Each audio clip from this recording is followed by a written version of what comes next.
Okay, 65 horsepower, sounds about right. 60 newton meters of torque though. Yeah, it's good. It's good torque, nice and flat. Starts early. Yeah, really nice flat torque. And same with the power curve, lovely and linear all the way through. No dips, no big peaks. Even in top gear, it still wants to pull. On the dyno, it's pulling just under 150 mile an hour. What? That's what he's saying. This is geared to 150. Yeah, 148 mile an hour. Not to say that on the road it's going to pull it. So on the road it's probably going to be 125. The only other one in the class is a competitor, the Aprilia. And do you have one of them? I have one of those. This one here. What? Is that tuned? Nope, that's complete standard. Holy balls. That's unbelievable. So it revs almost 2,000 RPM more. Yeah, about 1,500 RPM and the more. peak horsepower difference is... 20.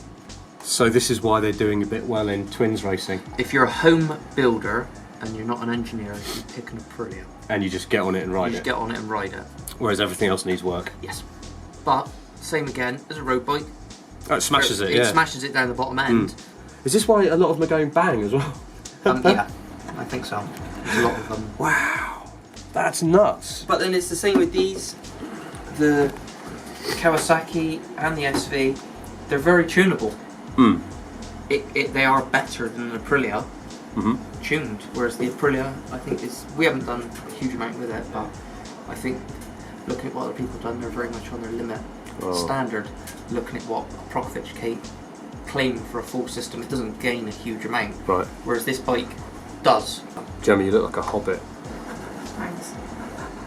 Thank you, William. Thank you. Thank you.